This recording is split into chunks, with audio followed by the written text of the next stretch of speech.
कुर्मी सेना के अध्यक्ष लालटू महतो इस कार्यक्रम को आयोजन करने में जिन साथियों का अहम भूमिका है, मंच के संचालनकर्ता मास्टर जी, आयोजनकर्ताओं में से सुधांशु महतो जी, संतोष महतो जी, उदित महतो जी, दिलीप महतो जी और जितने भी साथी इस देश कर्म महोत्सव को आयोजन करने में अपनी अहम भूमिका निभाए हैं और खास करके जो प्रेस के साथी उपस्थित हैं, काफी देरी से इस कार्यक्रम को अपने कैमरे में जो कैद कर रहे हैं, उन तमाम यूट्यूबर और तमाम पत्रकार साथियों को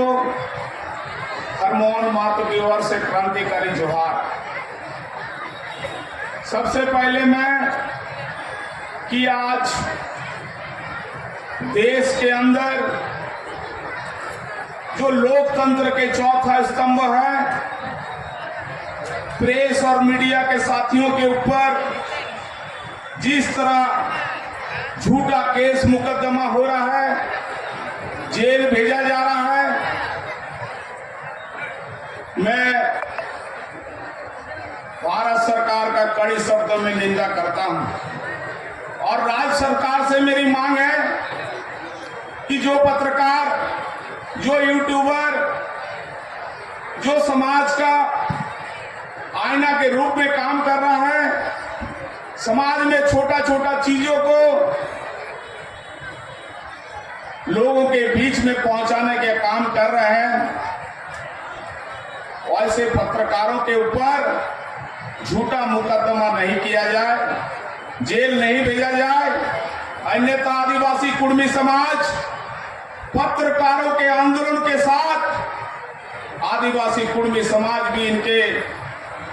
संघर्ष में, इनकी लड़ाई में शामिल होगी। आज संदेश के रूप में मैं देना चाहता हूं, चूंकि यूट्यूब, फेसबुक, व्हाट्सएप में जरूर आप लोग हरमोहन महतो को देखते होंगे, लेकिन आज कर्मा महोत्सव के उस उत्सव के अवसर पर मैं बहुत ज्यादा समय नहीं लेना चाहता हूं, चूंकि मेरे पहले भी बहुत सारे वक्ताओं ने अपने बातों को रखा और मेरा पूर्ण विश्वास है कि राजनगर क्षेत्र के आदिवासी मूलवासियों ने उन सारे वक्ताओं के बातों को बहुत गंभीरता पूर्वक सुने होंगे। मैं सिर्फ संदेश के रूप में ही देना चाहता हूं कि आज शहर के एक अखबार में प्रमुखता से जो छपा है कि कुर्मी जाति का अनुसूचित जनजाति में शामिल करने संबंधी जो मांग है, वो भारत सरकार के पास विचाराधीन नहीं है। दोस्तों, मैं कहना चाहता हूं कि माननीय जनजातीय मंत्री, उनको आज देखना चाहिए राजनगर का कम से कम ये जो आज माहौल यहाँ बना हुआ है, किस उद्देश्य से लोग जुटे हुए हैं, चाहे कुर्मी संप्रदाय के लोग हो, चाहे संताल हो, चाहे मुंडा हो, चाहे उरांव हो, चाहे भूमि संप्रदाय के लोग हो, उद्देश्य एक ही है कि आज पूरे विश्व में पर्यावरण को लेके लाखों करोड़ों रुपया खर्चा हो रहा है। प्रदूषण से मुक्ति के लिए पूरे विश्व भर में कई योजनाएं चल रही है, लेकिन ये आपके सामने जो आप लोग कर्म की जो पेड़ देख रहे हैं, ये सबसे बड़ी उदाहरण है कि हमारे पूर्वज ने जो प्रकृति से हमको जो जोड़ के किया है, प्रकृति से प्रेम करने का जो हमको शैली सिखाया है, और और ये साबित करता है कि आज भी हम लोग, चाहे हड़प्पा सभ्यता संस्कृति हो, चाहे अपना प्राचीन सभ्यता संस्कृति हो, चाहे मुगलों के शासन हो, हर समय हमारे लोग अपने को जो है प्रकृति से जोड़ के रखा है। इसका सबसे बड़ा उदाहरण है। लेकिन दोस्तों, मैं कहना चाहता हूं, खास करके आप लोग देखते होंगे कि आज कुर्मी संप्रदाय के लोग अपने को अनुसूचित जनजाति में, माने एसटी सूची में शामिल होने के लिए जो संघर्ष कर रही है, सामाजिक न्याय की लड़ाई जो लड़ रही है, माननीय मंत्रियों का बयान है कि संविधान की धारा 342 हम फुलफिल नहीं कर रहे हैं। दोस्तों, मैं एसटी सूची में शामिल नहीं होने के बावजूद, मैंने पूर्व भी कहा कि वो पूर्वजों ने जो हमको सिखाया था प्रकृति से जो प्रेम करने का, प्रकृति का जो हम पूजक है, एसटी नहीं होने के बावजूद भी मैं प्राकृतिक पूजक हुए। सबसे बड़ा उदाहरण है जो करम गढ़ा है यहाँ के राजनगर के साथियों, ये सबसे बड़ी उदाहरण है। ऐसे तो कहा जाता है कि कुर्मियों की पर्व 12 महीना में 13 पर्व होता है, और हर पर्व त्योहार आप देखिएगा कि प्रकृति से जुड़ा हुआ है। ऐसे तो झारखंड की धरती में बहुत सारे पर्व त्योहार आप लोगों को देखने मिलता होगा, और प्रमुखता से चाहे प्रिंट मीडिया हो, चाहे इलेक्ट्रॉनिक मीडिया हो, चाहे दशहरा हो, चाहे होली हो, चाहे दीपावली हो, चाहे क्रिसमस हो, हर पर्व त्योहार के प्रमुखता से मतलब अखबारों में जगह दी जाती है। लेकिन कुछ वर्षों से, अभी मास्टर साहब बोल रहे थे कि राजनगर में 2013 से हम लोग करम गाड़ना शुरू किए, तो 2013 के बाद यहाँ के जो स्थानीय पत्रकार हैं, यहाँ के जो इलेक्ट्रॉनिक मीडिया के लोग हैं, उन लोगों से मेरा विशेष आग्रह रहेगा कि आदिवासियों, मूलवासियों का जो प्रकृति से जुड़ा हुआ पर्व है, इसको अपनी अखबार में प्रमुखता से छापने का काम कीजिए। दोस्तों, मैं जवाब देना चाहता हूं कि आज की भारत का जो संविधान है उसको कुर्मी समाज के लोग मानता है, और संविधान, न्याय प्रक्रिया, मानव अधिकार, सारा चीज को कुर्मी समाज, सारे चीज पर कुर्मी समाज की आस्था है। ऐसी बात नहीं है। और मैं अपना संवैधानिक अधिकारों के लिए संघर्ष कर रहे हैं, जो हमको 1950 में संवैधानिक अधिकारों से वंचित की गई थी। मैं पुनः अनुसूचित जनजाति में शामिल होना चाह रहे हैं। दोस्तों, मैं कहना चाहता हूं, माननीय मंत्री का जो अखबार में छपा है, कैसे देखिए कुर्मी लोग को दिग्भ्रमित कर रहा है। बोलता चुनाव आयोग, न्याय प्रक्रिया, उसके बाद बोल रहे हैं कि मतलब जो है कि आपको सेंसस, इंडियन सेंसस, अरे 1931 का सेंसस को उठाया के देखिए माननीय मंत्री जी, कहां आप मतलब दिग्भ्रमित कर रहे हैं भारत सरकार को। मैंने शुरू में ही कहा कि सारा दस्तावेज के साथ देश के प्रधानमंत्री और गृह मंत्री के पटल पर हम लोग रख चुके हैं। पिछले दिन देश के राष्ट्रपति द्रौपदी मुर्मू जी आई थी झारखंड, हम लोग ने मिला और सारे दस्तावेज के साथ हम लोग उनसे आग्रह किया कि मैडम कि आप 1950 6 सितंबर जिस समय हमको निकाला गया, और मेरे साथ जो लोग थे 12 जाति आज भी हैं, खाली घासी और 5 जाति को निकाले गया कुर्मी के साथ। एक को अनुसूचित जाति का दर्जा मिला, एक को पिछड़ा का दर्जा मिला, और कुर्मी को पिछड़े वर्ग में शामिल किया गया। लेकिन पिछले दिन राज्य सरकार पिछड़ा वर्ग आयोग अनुशंसा की है कि कुर्मी जाति जो है अनुसूचित जनजाति में शामिल करने संबंधी सारा दस्तावेज इनके पास उपलब्ध है, और अनुसूचित जनजाति का दर्जा पाने के लिए सारा फुलफिल करता है। दोस्तों, मैं कहना चाहता हूं कि माननीय मंत्री की हैसियत से बोल रहा है कि 2004 में इन्होंने खुद अनुशंसा करके भारत सरकार को भेजा था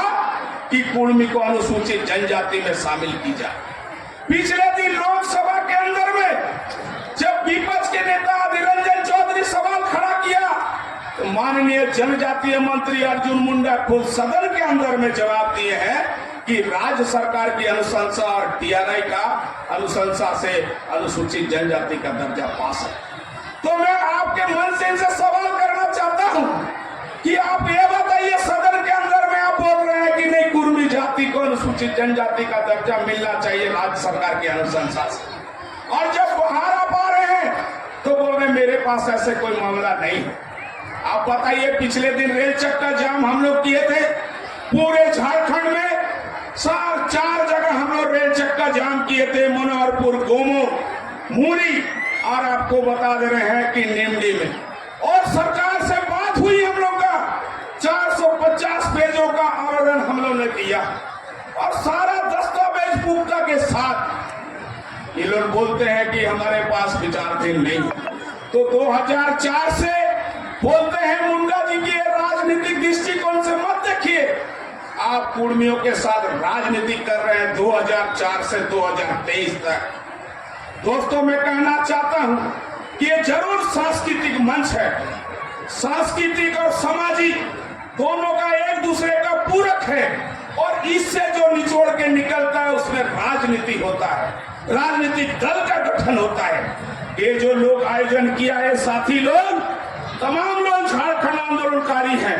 फिर से ये लोग का नाम लेना चाहते हैं, चाहे सुधांशु महतो हो, चाहे मास्टर जी जो मेरे बगल में खड़े हैं, दिलीप दा हो, उदित दा हो, यहाँ पे आपको बता दे रहे और भी संतोष दा हो। तो झारखंड आंदोलन के दरमियान राजनगर आपको बता दे रहे कोलान प्रमंडल में एक गढ़ था, और यहाँ के लोग आज अगर सांस्कृतिक आंदोलन कर रहे हैं, अगर संस्कृति को बचाने के लिए आगे आए हैं, ये सामाजिक आंदोलन भी करते हैं। इस 23 वर्षों में कुर्मियों ने क्या खोया, क्या पाया, इसका मंथन करने की जरूरत है मेरे दोस्तों। अंत में हम बहुत ज्यादा नहीं बोल के मैं बिहार की ओर जाना चाहता हूं, क्योंकि भारत के अंदर में एक अनोखा प्रदेश, जिस प्रदेश के मुख्यमंत्री नीतीश कुमार है, उन्होंने साहस किया, पूरा भारत में एक लौता मुख्यमंत्री, उन्होंने जातीय आधार पर वहां जनगणना करवाया, और उसको चुनौती लोग सुप्रीम कोर्ट में दिए थे, देश के सर्वोच्च न्यायालय में चुनौती दिए थे कि गलत ढंग से मतलब जो है यहाँ पे जातीय जनगणना की जा रही है। लेकिन मैं सम्मान करता हूं कि भारत के सर्वोच्च न्यायालय को, सुप्रीम कोर्ट का मैं सम्मान करता हूं कि बिहार के आदरणीय मुख्यमंत्री नीतीश कुमार ने जो जनगणना करवाया जातीय आधार के ऊपर, उसी तरह आज एक संदेश देना चाहते हैं मैं करम उत्सव के माध्यम से, इस सांस्कृतिक मंच से मैं संदेश देना चाहता हूं। इस 23 वर्ष के अंदर 2011 में जनगणना हुई, अनुसूचित जाति, अनुसूचित जनजाति, हरिजनों का, आदिवासियों का, लेकिन पिछड़ों का नहीं हुआ। इसलिए दोस्तों मैं कहना चाहता हूं कि बिहार के तर्ज पर झारखंड भी जातीय आधार पर यहाँ पे जनगणना होना चाहिए, तब जाके सही आंकड़ा यहाँ के कुर्मी, यहाँ के कुमार, यहाँ के तेली, यहाँ के सूड़ी, यहाँ के अन्य जितने मूलवासी है, सही आंकड़ा आ जाएगा। दूसरा मैं कहना चाहता हूं दोस्तों, कुछ लोग अखबार के माध्यम से लोग बोलते हैं कि कुर्मी जाति के लोग 1929 में मुजफ्फरपुर सम्मेलन में क्षेत्रीय कुर्मी खत्रियों में शामिल हुआ था। उन दोस्तों को कहना चाहता हूं कि बिहार में नीतीश कुमार कुर्मी खत्रियों बोल के कोई मतलब जाति नहीं है, उसको समाप्त कर दिया। इसलिए जो कुर्मी खत्रियों बने थे, पोइता धारण किए थे, वो वहां के कुर्मी लोग गंगा में विसर्जन कर दिया। आपके अगर बदन में पोइता है तो सुवर्णरेखा करकाय में विसर्जन कर दीजिए विसर्जन, क्योंकि आगामी लड़ाई अनुशंसा किए थे खुद माननीय मंत्री अर्जुन मुंडा जी, कुर्मी अब्लिक महतो। तो आने वाले दिन में जमीन की सर्वे होनी चाहिए। बहुत दिन हो गया झारखंड में जमीन का सर्वे नहीं हुआ। जमीन के सर्वे और जाति आधार पर जनगणना। यही आज की संदेश होगा। राजनगर से हम लोग संदेश देना चाहते हैं, आप लोग जब घर जाइएगा तो इतना जरूर आपके बीच में चर्चा कीजिएगा घर के अंदर में कि हरमोहन महतो ने कहा, मन से कहे हम कि आने वाले दिन में हमारा 2 मांग होना चाहिए, इसलिए बोल रहे हैं जमीन का सर्वे होना चाहिए। आप लोग जानते हैं कि हमारा जमीन के खतियान में, चूंकि उस समय हम लोग विभिन्न राज्य के अंतर्गत रहे, कभी उड़ीसा राज्य के अंतर्गत रहे, कभी बिहार में रहे, कभी बंगाल में रहे, और शासन कभी ब्रिटिश, कभी मुगल, कभी आपको बता दे रहे हैं पांचल, कभी शासन में रहे। इसलिए कुर्मियों का मतलब जमीन सर्वे होगा, सिर्फ कुर्मियों का नहीं। झारखंड में आपको बता रहे हैं जमीन का सर्वे होगा, तो यहाँ कुर्मी, कुर्मी और महतो जाति जो बात आ रहा है ये भी आपको स्पष्ट हो जाएगा, जिस तरह बिहार में आज हुआ। अंत में हम यही कहना चाहते हैं कि दोस्तों,